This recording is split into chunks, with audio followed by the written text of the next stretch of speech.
Basie had learned how to handle the powerful keyboard from studying with his contemporary Fats Waller in the 1920s. Waller had been playing organ at the Lafayette and Lincoln Theaters in New York from 1923, but it wasn't until 3 years later that he first used it for recording purposes.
The father of the jazz organ, Fats Waller, playing Lenox Avenue Blues, November the 17th, 1926. In 1935, the Hammond Company started manufacturing its electric organ, and as it was portable, unlike its pipe ancestor, the instrument slowly began gathering favor with pianists who were prepared to convert. By the early 50s, Wild Bill Davis, Bill Doggett, Milt Buckner, Doc Bagby were among those who had long since opted for and adapted to the Hammond heavyweight. Basie also continued to use it on record dates. This is ex-Basie tenor saxophonist Eddie Lockjaw Davis from a 1982 conversation.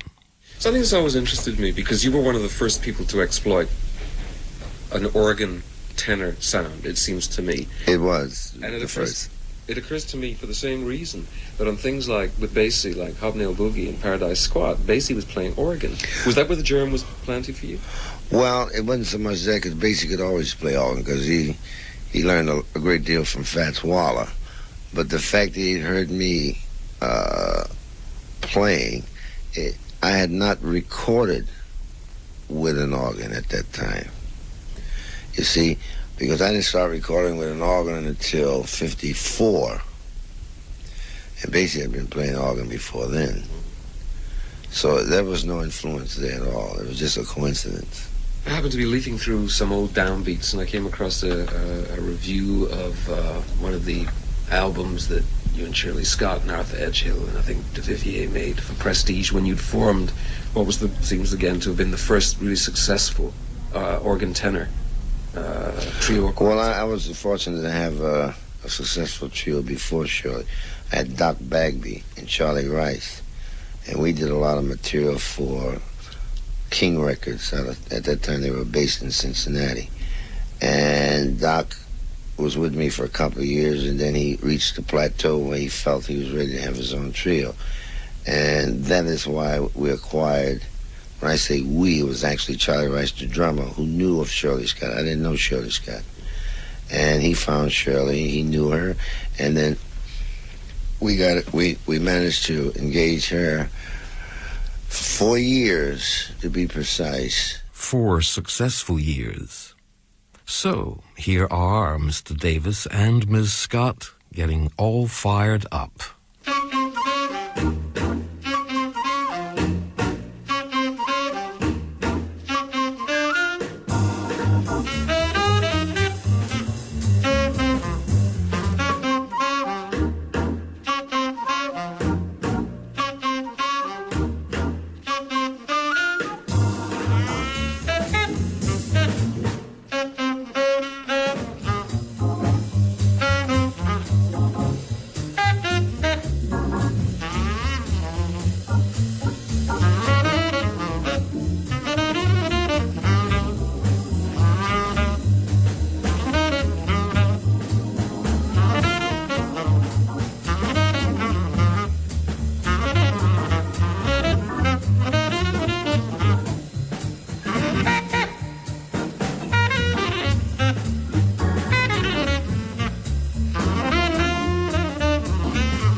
The Broilers, Eddie Lockjaw Davis and Shirley Scott, plus Jerome Richardson's flute, bassist George Duvivier, and drummer Arthur Edgehill, December 1958.